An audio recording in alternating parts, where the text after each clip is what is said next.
দর্শক আমি এই মুহূর্তে আছি বাংলাদেশের ভিতরে একমাত্র একটা আশ্চর্যজনক একটা মসজিদে, যে মসজিদের ইতিকথা শুনলে আপনি রীতিমতো আপনার গায়ের লোম শিউরে উঠবে।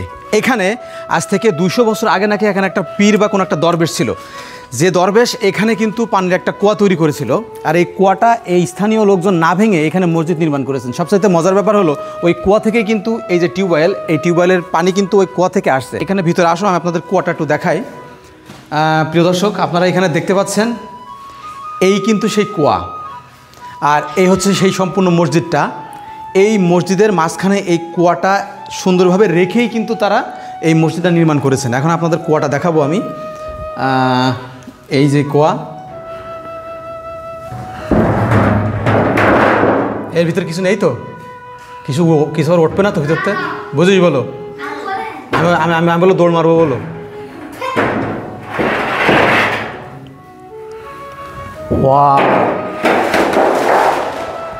প্রিয় দর্শক, আপনারা দেখতে পাচ্ছেন এই হচ্ছে কুয়া, আর এই কুয়ার মাঝখানে দেখতে পাচ্ছেন যে পাইপটা রয়েছে।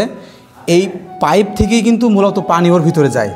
এখানকার মানুষ কিন্তু কখনো কখনো তাদের মনের একটা বিশ্বাস থেকে কোনো রোগ থেকে মুক্তি পাওয়ার জন্য হইলেও মাঝে মাঝে এখান থেকে কিন্তু তারা পানি নিয়ে যায়। অবাক করা যে বিষয়টা সেটা হলো, এই অঞ্চলে যখন পুকুরের ভিতরে পানি থাকে না, বা চৈত্র মাসে যখন খরা হয়, যখন টিউবওয়েলে পানি থাকে না, ঠিক তখনই ভরপুর পানি কিন্তু এই কুয়ার ভিতরে থাকে। এখানে দেখতে পাচ্ছেন কুয়াটা, এখানে কিন্তু প্রচুর গভীর কিন্তু এর ভিতরে। প্রিয় দর্শক, আমার দেখা মতে সারা বাংলাদেশের ভিতরে আমার মনে হয় একমাত্র মসজিদ এটা যার ভিতরে কুয়া আছে। আমার কিন্তু দেখা শেষ কূপটা, এই যে কুয়ার ঠিক এটা সুন্দর করে এই আমি আটকে দিলাম।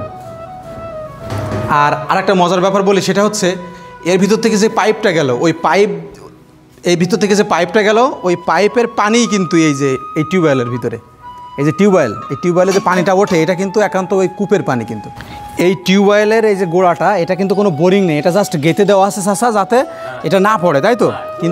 কিন্তু পানিটা আসে ওই কূপ থেকে, তাই তো?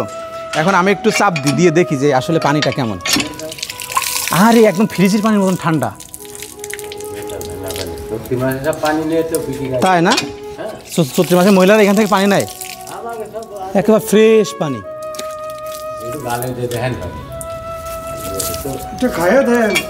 একটু খেয়ে দেখবো না? আসলে কিছু একটা আছে আমার মনে হয় চাচা। এইখানে গিলাস টিলাস থাকলে তো বাড়ি নিয়ে যাওয়া যেত চাচা। না, ওই পট থাকলে একটু বাড়ি নিয়ে যেয়ে একটু খাওয়াতাম লোকের, বলা যায়। প্রায় ধরতে গেলে তাদের আনুমানিক প্রায় 200 বছরের পুরাতন একটা কুয়া কিন্তু স্থাপনাতে দেখতে চান, এবং এই কুয়াটি দেখতে চান, এবং আপনি আপনার মনের কোনো আশা পূরণের জন্য যদি এখান থেকে পানি নিতে চান, আপনাকে কিন্তু অবশ্যই আসতে হবে মাগুরা জেলার শালিকা উপজেলার শতপাড়া গ্রামের মুন্সিপাড়ার একটা এই মসজিদে। এর ভিতরেই কিন্তু রয়েছে এই যে কূপটা।